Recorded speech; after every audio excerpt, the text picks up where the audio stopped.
देखिए, एसआई भर्ती रद्द कराने और आरपीएससी के पुनर्गठन को लेकर पेपर लीक की बढ़ती घटनाओं को रोकने को लेकर लगातार 46 दिन से आज आंदोलन चल रहा राष्ट्रीय लोकतांत्रिक पार्टी के बैनर तले। और आज 8 जून का जो कार्यक्रम था वो मेरा नागौर के अंदर जन सुनवाई का कार्यक्रम था, जिसमें नागौर संसदीय क्षेत्र, नागौर, डीडवाना, कुचामन, लेकिन राजस्थान का नौजवान और किसान जो आप जानते हो, जिस तरह 25 मई को जो आक्रोश रैली जयपुर के अंदर हुई थी, एक दिन जेल भरो आंदोलन हुआ एसआई भर्ती राजनीतिक पुनर्गठन को लेकर, उसमें भी 100 से ज़्यादा लोगों ने गिरफ्तार की। 25 मई को जो युवा आक्रोश मार रही थी उसमें 1 लाख से ज़्यादा संख्या में राजस्थान के जवान आए। तो जवानों का इतना प्यार है कि जन सुनवाई तो रखी थी सिर्फ अपने 2 जिलों की, एक संसदीय क्षेत्र की, लेकिन पूरे राजस्थान से, तमाम जिलों से, आप कभी यूपी से भी बच्चे आए, हरियाणा से भी आए, पंजाब से भी आए, तो तमाम जिलों से बच्चे हैं जन सुनवाई के नाम से और दूसरे अन्य कामों से मिलने के लिए। एक दिन मैंने कहा भाई, कल मैंने ट्वीट भी किया शाम के समय कि आप लोग मत आना, मैं प्रत्येक जिला मुख्यालय पर जाऊँगा राजस्थान के अंदर, और अन्य राज्यों के अंदर भी अग्निवीर के खिलाफ जो अपन आंदोलन चला रहे हैं तो मैं खुद आऊँगा। लेकिन बच्चे जिद करके माने नहीं। और आज जो आवाजाही रही नागौर के अंदर, आपने देखा होगा कि हजारों की तादाद के अंदर हमारे संसदीय क्षेत्र के अलावा राजस्थान के प्रत्येक जिले से नौजवान और किसान अपनी अपनी पीड़ा लेके, और कुछ लोग ये कहने के लिए हनुमान जी आप संघर्ष करो, मैं आपके साथ है, अपनी अपनी गाड़ियां लेके यहाँ पे आए। निश्चित रूप से ऐसा ही भर्ती को रद्द कराने का हमारा चल रहा है। प्रधानमंत्री से कल हम समय मांगेंगे 9 तारीख को, और 2-3 दिन में उम्मीद है प्रधानमंत्री में समय दे दे तो एक बार डेलीगेशन पीएम किया जाएगा। ये सारी जो बीजेपी के लोगों ने वोट लिया राजस्थान के जवानों का कि हम ऐसा ही भर्ती रद्द करेंगे, फर्जीवाड़ा दुरुपयोग पकड़ेंगे, बड़े मगरमच्छ पकड़ेंगे, आरपीएससी का पुनर्गठन, आरपीएससी के 2 मेंबर जेल के अंदर है, और 3 चेयरमैन से पूछताछ, उससे पहले भी आरपीएससी के 1 चेयरमैन पकड़े गए हैं 2014 में।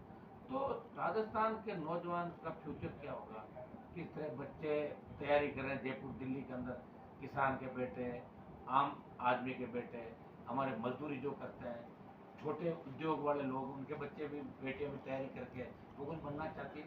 लेकिन दुर्भाग्य इस बात का है, कड़ी मेहनत लाइब्रेरी के अंदर करके, पूरी मेहनत करके, फिर भी पेपर लीक की घटनाएं हो रही है, और पेपर लीक की घटनाएं भी हो रही है। पेपर लीक के पीछे जो सरगना है वो कांग्रेस के बड़े बड़े नेताओं के नाम उसके अंदर आ रहे हैं, आप देखिए, और बीजेपी उनको पकड़ नहीं रही है। तो मिला जुली का खेल है। भजनलाल जी ने कहा था बीच में कि कांग्रेस के कुछ नेता रात के अंधेरे मेरे से मिलने आते हैं। तो आप देखिए, ये हालात राजस्थान के। कांग्रेस अपनी अलग संविधान बचाओ यात्रा में मस्त, उसको कोई मतलब नहीं राजस्थान में क्या हो रहा है। जिस तरह अलवर के अंदर आईसीयू में एक महिला के साथ दुष्कर्म की घटना होती है, सरेआम लूट खचोट की घटनाएं, वीडियो वायरल करना, मारपीट, दलितों पर अत्याचार, जिस तरह डीडवाना क्षेत्र के अंदर एक सरपंच के साथ जिस तरह खरेद के सरपंच के परिवार के साथ जानलेवा हमला हुआ, हर जगह आप देखिए, हर जगह राजस्थान में चारों तरफ अपराध ही अपराध आपको दिखेगा। और ऐसे ऐसे लोग, विकृत मानसिकता के लोग सरकारों को चुनौती दे रहे हैं कि हम ये कर देंगे, वो कर देंगे, और सरकारें शांत है, सरकारें चुप है। इस राजस्थान को बचाने की आवश्यकता है, और राजस्थान को बचाने के लिए, नौजवान को बचाने के लिए, किसान को बचाने के लिए राष्ट्रीय लोकतांत्रिक पार्टी जो एजेंडा हमारा पार्टी गठन के समय था, उस एजेंडे के साथ हम काम कर रहे हैं। आवश्यकता पड़ी तो इस आंदोलन को जो हम कर रहे हैं उसको लेकर दिल्ली कूच भी हो सकता है, किसी रेलवे ट्रैक और हाईवे को भी जाम किया जा सकता है। ये आंदोलन का अगला पड़ाव होगा, जिसका कल पीएम से टाइम मांगने के बाद जल्दी हम आपको इस मामले से अवगत करा देंगे। आज जो नागौर के अंदर जन सुनवाई हुई, इसमें हजारों इस संसदीय क्षेत्र की समस्याएं आई, पूरे राजस्थान की समस्याएं। मैं प्रयास करूंगा कि प्रत्येक व्यक्ति जो मेरे पास पहुंचा उनकी समस्याओं का समाधान हो। हाँ, सरकार हमारी नहीं है, लेकिन हम पीछा करें तो काम भी हमारा नहीं रुकेंगे, क्योंकि सांसद खुद डीसी, दिशा, आपकी ये जो रोड ट्रांसपोर्ट, ऐसी कई कमेटियों को खुद भी चेयरमैन होते हैं संसदीय क्षेत्रों। तो जेजेएम, जैसे जल जीवन मिशन आप ये हो गए, और कई ऐसे काम हो गए। तो निश्चित रूप से प्रत्येक व्यक्ति की पीड़ा सुनकर उनका काम करेंगे। मैं उन नेताओं की तरह नहीं हूँ तो ये कह दे कि हमारे पास सरकार नहीं है, तो ये कह दे कि आपने तो वोट नहीं दिया, हरा दिया। मैं 24 घंटे मेरी अनवरत यहाँ लगातार जन सुनवाई चलती है। आप देख रहे हो, शहीद स्मारक पर भी लोग काम के लिए आते हैं, मैं वहाँ भी काम करता हूँ, फिर घर जाके वापस चालू करता हूँ। तो प्रयास लगातार कर रहा हूँ, और उसी का परिणाम है कि नागौर में जो अच्छी सड़कें आप देख रहे हो जिले के अंदर, डीडवाना जिले के अंदर, ये हनुमान बेनीवाल के संघर्ष का परिणाम है। नागौर जोधपुर 4 लेन हो रहा है और नागौर बीकानेर की 4 लेन की स्वीकृति भी जल्दी करा देंगे। और आपके जो फ्लाईओवर गोगला और अन्य जो फ्लाईओवर आपके ये कुचेरा खजवाना बांटेवाड़ा में लेके आ रहा हूँ। जितने भी फ्लाईओवर है नए, जितने अंडरपास है, मानासर का जो पूरे गलत तरीके से बना उसकी जांच के आदेश दिला दिए। और मैं प्रयास उसमें ये करूंगा कि आपराधिक मुकदमा दर्ज हो, वो लोग सलाखों के पीछे जाए जिन्होंने डिजाइन के साथ छेड़खानी करी। मेरी तरफ से बेस्ट प्रयास में क्या करता हूँ संसदीय क्षेत्र को आगे लाने के लिए, वो मैं मेरा आप 6 साल का कार्यकाल उठा के देंगे। आपको लगेगा कि सांसद पहले भी थे, जिले से मंत्री भी थे, उन्होंने क्या किया और इस सांसद ने क्या किया, आपको बड़ा फर्क नजर आ जाएगा। यह प्रत्येक व्यक्ति की पीड़ा सुनी, प्रत्येक जाति, प्रत्येक समाज को साथ लेकर चला। कुछ लोगों के इस बात को लेकर पेट में दर्द है, उसका इलाज मेरे पास नहीं। मैं सब जातियों को साथ लेकर चलने का प्रयास करता हूँ। और संघर्ष के अंदर हम जिनके भी खिलाफ बोलते हैं तो कई बार ऐसे लोग सामने मुल्जिम निकलते हैं, वो हम किस तरह से चलते हैं आप इस बात को खुद मान सकते हो। किन परिस्थितियों में हम लोग संघर्ष करते हैं। लोग तो सत्ता के पीछे भागते हैं और मैं सत्ता को ठोकर मार के 25 साल से मेरी लड़ाई को आप लोगों को देखते हो गया। और मुझे पूरा विश्वास है कि 28 के अंदर कांग्रेस भी घर बैठेगी, बीजेपी का इलाज होगा और इस बार तीसरा मोर्चा राजस्थान में मजबूत ताकत के साथ सत्ता पर कब्जा करेगा। सर अभी गुर्जर आरक्षण है जो वापस रंग ले रहा है, जैसे कि वापस जो गुर्जर आरक्षण नहीं दिया, दोनों सरकारों ने पहले वादा हम गुर्जर आरक्षण आंदोलन के अंदर जब केवड़ी सिंह जी, कर्नल केवड़ी सिंह बैसला बैठे थे, उस समय मैं उनके साथ ट्रैक पे बैठा था और मैंने हमेशा गुर्जर आरक्षण आंदोलन के अंदर गुर्जर समाज का साथ दिया। अगर गुर्जर समाज याद करेगा तो निश्चित रूप से राजस्थान का जाट समाज भी गुर्जर समाज के साथ खड़ा है, पहले भी था और आगे भी खड़ा है। सरकार को सोचना चाहिए। भजन लाल जी 25 से मुख्यमंत्री बने, इसलिए इनको नहीं तो कुछ खुद को पता, आसपास के लोग इनको चला रहे हैं। लॉ एंड ऑर्डर खत्म हो गया राजस्थान का, सुबह कुछ कहते हैं, शाम को कुछ कहते हैं, दोपहर में कुछ बयान बदलते हैं और कांग्रेस मरी पड़ी है। लेकिन राष्ट्रीय लोकतांत्रिक पार्टी की जो हुंकार, ललकार और आक्रोश रैली थी, उससे कांग्रेस और बीजेपी में खलबली मच गई और पायलट गहलोत का गठबंधन हो गया। कल आप देखा होगा अचानक पायलट गहलोत के घर चले गए, अपन एक हो जाओ, कहीं ऐसा नहीं हो कि कांग्रेस 3rd नंबर चले जाए राजस्थान के अंदर। ये नौजवानों का आक्रोश ने बताया और जड़ों में बटी बीजेपी भी अब बंद कमरों में बात कर रही है आरएलपी को कैसे रोके, क्योंकि अब उनके लिए चुनौती आरएलपी। बीएसपी के विधायक को पकड़ने के बाद इनको लगता है कि आरएलपी को हम कैसे कटघरे में खड़ा करें। उन दोनों दलों ने क्यों उपचुनाव जिस तरह हाथ मिलाया, राजस्थान उपचुनाव में हाथ मिलाया और हाथ मिला के कहा कि इनको रोकना है, अपन तो बाद में भी जीत जाएंगे, हार जाएंगे। तो कांग्रेस बीजेपी का मिला जुले का जो खेल चला, इसलिए राजस्थान गर्त में चला गया। गुर्जर आरक्षण आंदोलन के समय में जिस तरह गुर्जर भाइयों को गोलियां चलाई वसुंधरा जी, वे 80 से ज्यादा गुर्जरों को मारा। 16 गढ़साना रावला के अंदर जिस तरह जाट समाज के नौजवानों की हत्या की, वो दंश है इस राजस्थान का। ये समाज भूला नहीं है। शेड्यूल ट्राइब के लोग जिन पर अत्याचार हुए वो भी नहीं भूले। आज डीडवाना, नागौर से डीडवाना के अंदर जिस तरह सरपंच पर अटैक किया, उनकी पत्नी पर अटैक किया, तो ये बातें आजाद भारत के अंदर ये दर्शाती है कि आज भी सामंती सोच के लोग कुछ भी करने को तैयार है। सत्ता का सहारा उनको चाहिए और सरकार है सामंती सोच के लोगों के साथ हो जाती है। तो हम सामंती सोच के लोगों के खिलाफ है, हम किसी जाति के खिलाफ नहीं। जो ये बयान दे रहे हैं कि हनुमान जी जातियों के खिलाफ है, वो गलत बयान दे रहे हैं। हर जाति को साथ लेकर चला, आगे भी समस्त जातियों को हम साथ लेकर राजस्थान में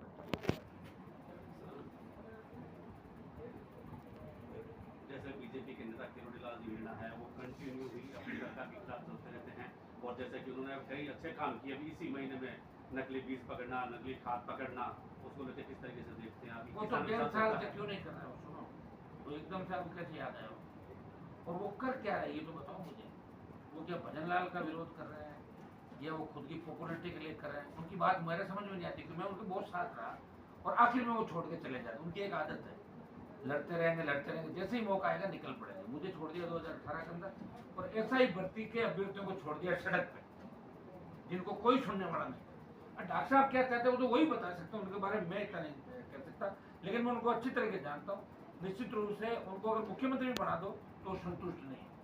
वो ये कहते हैं धरती पे उनके जैसा नेता कोई हुआ ही नहीं, धरती पर नहीं होगा। तो वो बात कैसे स्वीकार हो सकती है बताओ? दूसरे को नहीं मानते, दूसरे का फोटो का छप जाए एक बार तो स्वीकार नहीं होगा। वो तो कहेगा मैं ही हूँ सब कुछ, और वो चलता नहीं। पार्टी बना के देख लेना आपने, वो भी पार्टी आपकी नहीं बड़ी, उदार की पार्टी लाए थे, फिर भी 4 ही MLA आए थे। तो लोगों ने नहीं माना, अपना आपने विलय कर लिया, बात चले गया बीजेपी के अंदर। हाँ, अगर ये खाद बीज और ये सारे मामला कर रहे हैं तो बीजेपी की दिल्ली में सरकार है और जहाँ किशनगढ़ के अंदर छापा मारा गया वो तो कृषि मंत्री बीजेपी पार्टी के ही हैं। उनका इलाका है। तो क्या कर रहे हो आप और किसको दिखाना चाहते हो? तो बजरंग जी के कहने से कर रहे हो या खुद कर रहे हो? और अगर कर रहे हो तो इसका परिणाम क्या होता है? हम परिणाम भी चाहते हैं कि आप कोई बात करके छोड़ दो। वैसे मंत्री को छापा मारने की आवश्यकता नहीं होती, उनके पास पूरी टीम होती है, सिस्टम होता है। लेकिन चलो खुद गए, अच्छी बात है, उनकी शुरू से आदत है, वो दूसरे का तो नाम ही नहीं आना देना चाहता अखबार में, खुद ही करते हैं सारे काम। लेकिन इसका आगे क्या होगा? आगे नकली खाद, बीज और दवाइयाँ और जिस तरह ये पकड़ा गया आपका बीज, खाद, दवाई, निश्चित रूप से किसान के साथ धोखा है। लेकिन ये काम तो बहुत पहले चल रहा होगा ना, तो कांग्रेस कहाँ गई थी? बीजेपी 1.5 साल से डॉक्टर साहब क्या करते हैं वो पता ही नहीं। तो इनके क्या अंदर डिपार्टमेंट में इतनी भी पकड़ नहीं है क्या? इनको पता चलता था पहले दिन यहाँ नकली खाद बढ़ रहा है, नकली बीज बढ़ रहा है, तुरंत छापे मारने थे। लेकिन देर आए दुरुस्त है, अच्छी बात, ये काम तो अच्छा ही करें, लेकिन आगे कार्रवाई कितनी होगी?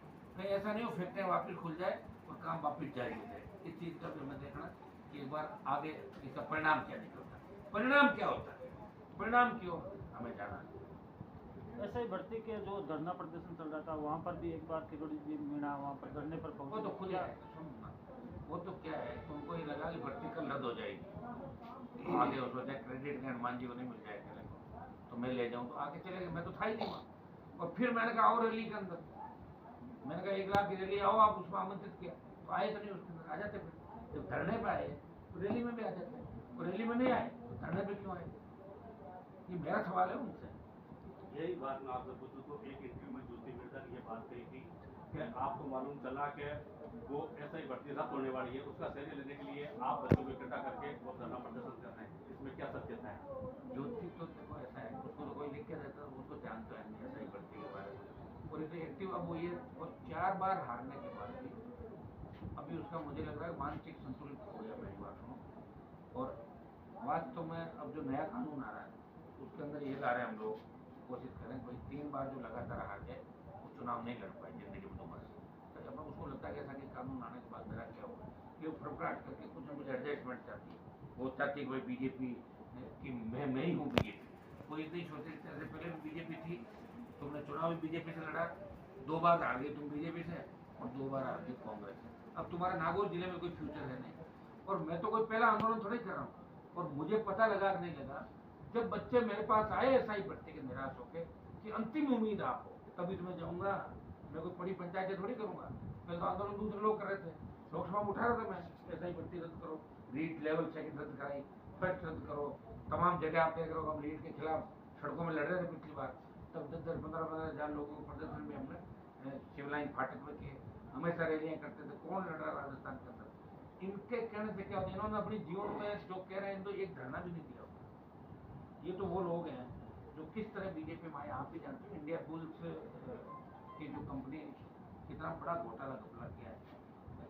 इनके आधे रिश्तेदार कांग्रेस में, खुद बीजेपी में, सास बीजेपी में, आधा कांग्रेस में, पता नहीं चलता। एक घर में 15 पार्टी, और जितनी पार्टी इन लोगों ने बदली और जितना नागौर का नुकसान किया, जितना राजस्थान के किसानों का नुकसान किया, मैं तो खुद इसके दादाजी सीएम बने और मैं किसी दूसरे को बनने दिया।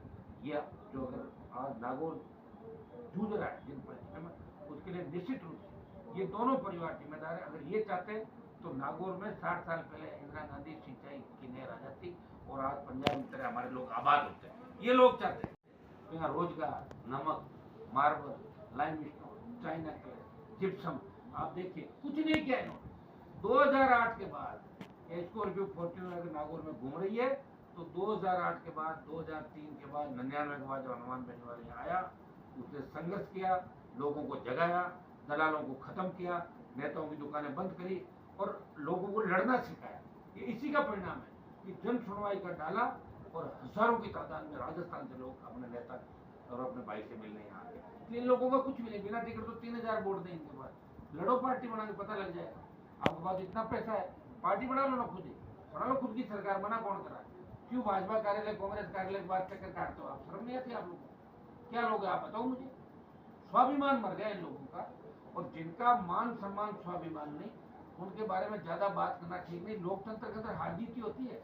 एक बार हार सकता है आदमी, 2 बार हार सकता है, 1 2 3 4, अपन कहते हैं 1 2 3 4, उसके बाद कुछ नहीं मिला। 1 2 3 ही होता है, 1 2 3 1 2 3 4 गया, 1 2 3 4, अब कुछ नहीं। इनका कोई फ्यूचर यहाँ पे नहीं है। और आगे भी आजमा के देख लें, पंचायत चुनाव लड़ लें एक बार, अच्छा मौका है। कहीं से जिला प्रमुख अगर बनना चाहे तो और कर देंगे तैयार, चिंता के ऊपर बैठा ना करो। सर आज सबसे बड़ी बात है 8 तारीख है, और 8 तारीख का सवाल सोचने का कारण भी आप जानते होंगे। जिस तरीके का जाट और राजपूतों को लेके सोशल मीडिया पे कमेंट्स आ रहे थे उसको लेके, और आपने कहा था मैं 8 तारीख को नागौर ही रहूंगा, तो आज आप तो नागौर ही हैं। देखिए मेरा पहले से ये था, और मैंने कल ये मीडिया के माध्यम से, सोशल मीडिया के माध्यम से तमाम देश और प्रदेश के नौजवानों को आग्रह किया कि आप लोग नागौर कम से कम आना। ये सुनवाई सिर्फ नागौर और डीडवाना कुचामन की 2 ही जिलों की सुनवाई, बाकी मैं खुद आ जाऊंगा। मुझे पता था कि 1 लाख से ज़्यादा जवान आ जाए, अगर मैं मना नहीं करता तो 1 लाख लड़के नागौर के अंदर आते, और 1 लाख लड़के अगर आते तो निश्चित रूप से छोटी बड़ी बात भी होती। मैं नहीं चाहता किसी तरह का जातीय जेर राजस्थान में घुले। मैं चाहता हूँ हम हर समाज भाईचारे के साथ है।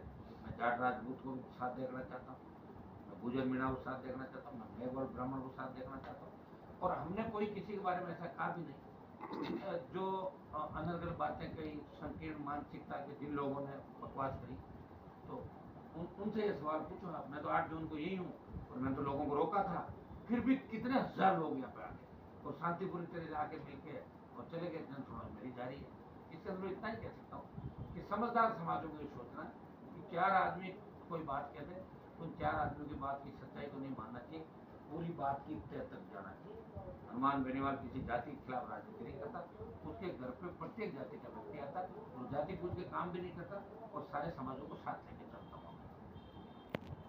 सर जैसे वैसे आप देखा जाए धारा 144 भी लागू की, लेकिन आपके कार्यकर्ता और जो भी आपने जन सुनवाई की उसको लेकर शांतिपूर्ण तरीके से पूर्ण हुई, उसको लेकर जैसे सुनवाई पूर्ण तो हो गई, लेकिन अब क्या मतलब 144 धारा का जो है सरकार उन्होंने मानती है या नहीं मानती है? वो तो सरकार को पूछ लो, वो मैं थोड़ा ही करूँगा, मैंने थोड़ी लगाई धारा, वो तो पूछ लो उनको। ये तो धाराएं लगती टूटने के लिए, अब टूटी नहीं टूटी तो सरकार बताएगी, मैं क्या बताऊँ।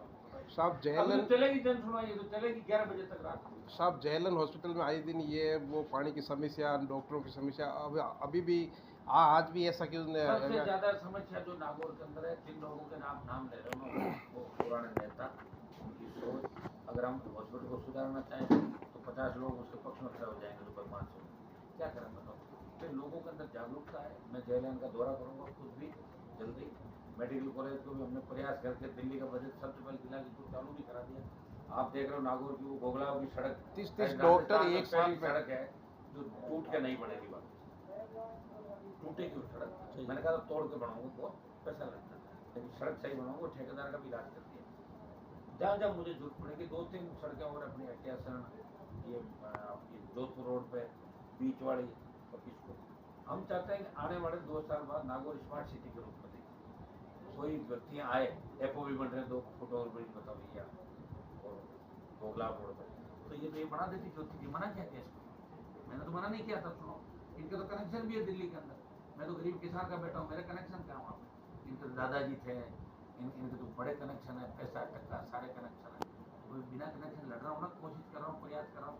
मैं आपको इतना ही विश्वास दिला सकता हूँ, नागौर संसदीय क्षेत्र में विकास के मामले में प्रधानमंत्री ग्राम सड़क योजना का देश में सबसे ज्यादा पैसा है, इंडिया में नंबर 1 PMTSY का। 400 किलोमीटर रोड है, लंबी लड़ाई लड़ी 2.5 साल तक, और हर रोड कराई, कहा ये नहीं होगी, वो सब नियम बदलवा के कराई, लड़ाई लड़नी पड़ी। और अब आपको कहता हूँ कि CRF की जो रोड है, दूसरी जो दिल्ली की रोड है, सबसे ज्यादा नागौर संसदीय क्षेत्र के अंदर आएगी। जितने भी रोड उनको अच्छा बना देंगे, जितने भी रोड है उनको चौड़े करा देंगे। अब तो गाँव के अंदर लोग डिमांड लेके आते हैं, तभी कहते हैं कि साहब हमारे 12 फुट वाली होने 20 फुट वाली रोड बनानी है। तो बताओ 20 फुट, ये नागौर से क्यों तक शुरुआत हुई? नागौर से शुरुआत हुई, और विकास के मामले में नागौर को गति मिलेगी। हमें 3 केंद्रीय विद्यालय जल्दी मिल जाएंगे। मेड़ता मिल गया, खीमसर प्रोफेसर और डीरोना जल्दी हमें मिल जाएंगे, ताकि हमारे बच्चों की शिक्षा कर। नवोदय विद्यालय भी नागौर के अंदर जल्दी हम खुलवाएं, क्योंकि जिले 2 हो गए, एक नवोदय हमारा जहाँ भी अच्छी जगह और अच्छा स्थान होगा वो नवोदय भी चालू करवाते हैं। नागौर जो है तो जल्दी करवाते हैं।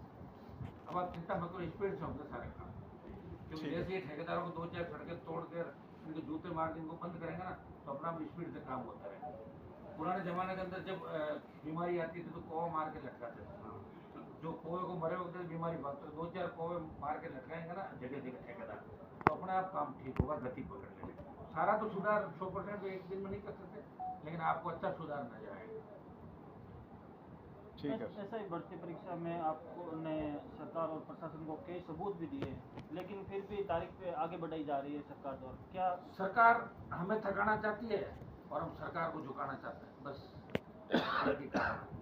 सरकार जब रैली हुई तो डरी हुई सरकार ने कहा, मंच में भेज दिया कमिश्नर संभाल के, भाषण देने लगे, देखा आपने माइक पकड़ता हूँ, वो तो रोकते नहीं, आधा घंटा बोलते दोनों मंच पर, स्पीच चालू कर दिया। सरकार बोली आप तो कैसे ही करके निपटो, सारी बातें मान लें, लेकिन मुझे भी पता था कोर्ट के अंदर दूसरे दिन तारीख थी, तो मैं कोई ये उनसे नहीं करवाना चाहता था बुला के मैं। लेकिन उसके बाद सरकार के अंदर एक वर्ग को, एक गुट को ये लगा कि हनुमान बेनीवाल को पूरा क्रेडिट मिल जाएगा, ठीक नहीं है तो टाइम लो, क्रेडिट नहीं तो अपना आप थक जाएगा। उनको पता नहीं मैं थकने वाला नहीं हूँ, मैं थकाने वाला हूँ, अगलों को थकाता हूँ। 1 जुलाई की तारीख दी है, अगर 1 जुलाई को उससे पहले तो हम मांग रहे हैं ना, प्रधानमंत्री से टाइम मांग रहे हैं, प्रधानमंत्री समय मांग रहे हैं और उसके बाद कूच का भी कार्यक्रम होगा। कोशिश हम करें कि 1 जुलाई से पहले कोई फैसला हो इसका।